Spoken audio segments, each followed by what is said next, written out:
बिस्मिल्लाहिर्रहमानिर्रहीम। ये एक सवाल है, मोहम्मद नासिर ने चमन से सवाल किया है कि सवाल ये है कि फ़र्ज़ और सुन्नत मुअक्कदा और सुन्नत गैर मुअक्कदा का पढ़ने का तरीका क्या है, इनमें कोई फ़र्क है या एक तरह पढ़ेंगे? देखें, फ़र्ज़ियत और सुन्नत मुअक्कदा। फ़र्ज़ियत के अंदर फ़र्ज़ नमाज 2 रकात है या 4 रकात है। अगर 2 रकात की नमाज है तो उसमें पहली रकात में सना पढ़ेंगे, सना के साथ सूरत फ़ातिहा और सूरत फ़ातिहा के साथ दूसरी सूरत मिलाएंगे, और दूसरी रकात जब शुरू करेंगे तो सूरत फ़ातिहा से शुरू करेंगे और उसके साथ दूसरी सूरत भी मिलाएंगे। अलबत्ता अगर फ़र्ज़ 4 रकातों वाला है, ज़ोहर की नमाज है, असर की नमाज है, तो इस सूरत में आखिरी 2 रकातों में सिर्फ़ सूरत फ़ातिहा पढ़ी जाएगी। यानी पहली 2 रकातों में सूरत फ़ातिहा के साथ दूसरी सूरत भी मिलाएंगे और आखिरी 2 रकातों में सिर्फ सूरत फ़ातिहा पढ़ेंगे और सूरत इसके साथ नहीं मिलाएंगे।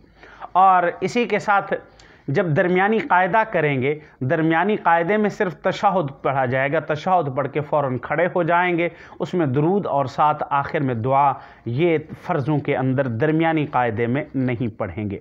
और जो सुन्नत मुअक्कदा है, सुन्नत मुअक्कदा के अंदर ये है कि सुन्नत मुअक्कदा 2 रकात वाली हो या 4 रकात वाली हो, तो इन चारों के अंदर सूरत फ़ातिहा के साथ और सूरत मिलाना ज़रूरी है।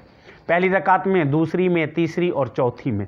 अलबत्ता बाकी फ़र्ज़ की तरह पढ़ेंगे, यानी दूसरी रकात के बाद जब तशहुद में बैठेंगे तो ये तशहुद भी सूरत, ये तशहुद तक होगा, इसके साथ दुरूद शरीफ और दुआ नहीं मिलाएंगे। और तीसरी रकात जब शुरू करेंगे सुन्नत मुअक्कदा की, तो वो भी सूरत फ़ातिहा से शुरू की जाएगी, और तीसरी और चौथी रकात में सूरत फ़ातिहा के साथ और सूरत मिलाना यहाँ ज़रूरी है। और जो सुन्नत गैर मुअक्कदा है, सुन्नत गैर मुअक्कदा में थोड़ा सा फ़र्क है।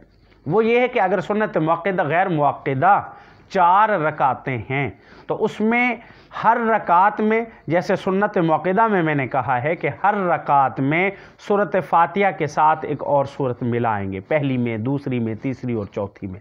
और जब दूसरी रकात के बाद कायदे में बैठेंगे, पहले कायदे में, तो पहले कायदे में कायदा तशहुद पढ़ेंगे, तशहुद के बाद दुरूद शरीफ, दुरूद शरीफ के बाद दुआ, दुआ पढ़ने के बाद अब खड़े होंगे और तीसरी रकात की इब्तिदा भी सना से करेंगे, सूरत फ़ातिहा से नहीं। पहले सना पढ़ेंगे, फिर उसके बाद सूरत फ़ातिहा और फिर उसके साथ सूरत मिलाई जाएगी, और फिर चौथी सूरत मुकम्मल, चौथी आयत मुकम्मल करेंगे। ये थोड़ा सा फ़र्क फ़र्ज़, सुन्नत मुअक्कदा और सुन्नत गैर मुअक्कदा के दरमियान है। उम्मीद है कि आप हज़रात को समझ आ गया होगा। अल्लाह रब्बुल इज़्ज़त हमें अमल करने की तौफ़ीक़ अता फ़रमाए। व आख़िरु दाअवाना अल्हम्दुलिल्लाहि रब्बिल आलमीन।